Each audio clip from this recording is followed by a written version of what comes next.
Time to make sense of some of those health stories you might be seeing online that are sparking your curiosity. This morning, we have a few questions ourselves for our twin doctors, Idries and Jamil Abdur-Rahman, also known as Dr. I and Dr. J. Hey, guys, I wish you were here, but I'll take you virtually rather than not at all. Let's get straight to it because I have a lot I want to ask you this morning. True or false?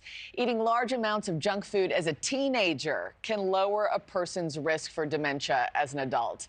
And I am going to say that that is false. Sounds false. Yeah, that's false. And as someone who ate a lot of junk food as a teenager, I wish it were true, but it is completely false. And so it's actually really interesting. We're seeing a lot of research now that is finding that there is an entity called type 3 diabetes. So we've all heard of type 1, type 2. Now there's an entity called type 3. And basically what type 3 diabetes is dementia that results from dietary indiscretions. So people who eat a lot of sugar, a lot of fats, who end up having insulin resistance, they have elevated levels of insulin resistance in the brain, which leads to damage of the neurons, which then leads to changes that can lead to dementia. And so, unfortunately, the more junk food you eat in general, especially as a teenager when the brain is developing and growing, the higher the risk of dementia. Oh, boy. I think about all those fast food stops I made on those tennis tournaments all those years in high school. Okay, true or false? People who exercise right before bed live longer than people who exercise first thing in the morning. False? False?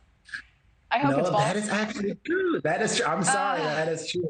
I'm a morning exercise lover, so this hurts my heart, but that is actually true. So now the caveat is exercise in the morning, midday, evening, it's all good, okay? So exercise is good. But what they have found is that people who are overweight and obese, if they exercise in the evening hours between 6 o'clock and midnight, they have a lower rate of heart disease, diabetes, hypertension, stroke, all those things that we're trying to prevent with exercise. So yes, if you absolutely have to exercise during the evening, because I'm a morning exercise person, it actually is not a bad thing for you at all. But again, all exercise is good exercise, but if you're overweight and obese, evening exercise will reduce your risk of disease and even early death. Okay, yeah, I have to do midday. I wake up at 1:30, I go to sleep at 5 p.m., so midday Peloton has been my thing, or actually walking lately. Midday is your night.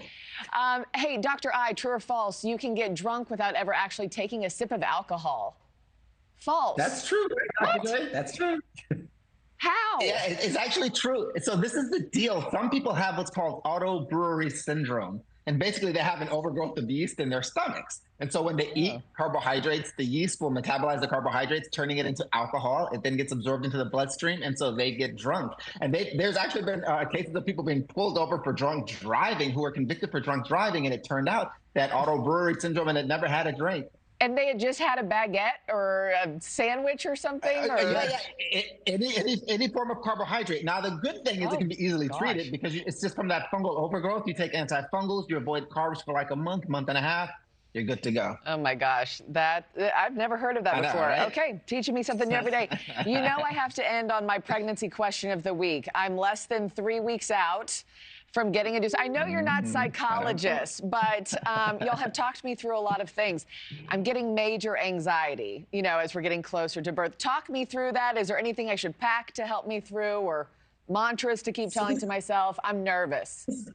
Anxiety comes from the fear of the unknown, right? Anytime we're anxious, we're just afraid of the unknown. So it's preparation, preparation, preparation. I always recommend for people do those birthing classes, read pregnancy books, go tour the unit, go see the labor and delivery unit where you're going to be. The more familiar it is, the less anxiety you'll have. Also, just take things that are comfort for you. So take your robe, take your slippers, bring a diffuser so that you can have aromatherapy. Okay. Just things that make you feel more comfortable. Okay, I've only taken one CPR class.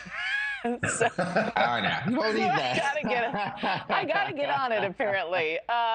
Thank you both, as always. I hope to see you in person before I head to the hospital. Absolutely. Yes, please. For okay, sure. Guys, have a great day. To have your medical or health questions answered on our show by Dr. I and Dr. J, find them on social media at the twin doctors _. Thanks for watching, everybody. Go to joinnn.com to find NewsNation on your television provider. Also, don't forget to click that red subscribe button below to get more of NewsNation's fact-driven, unbiased coverage.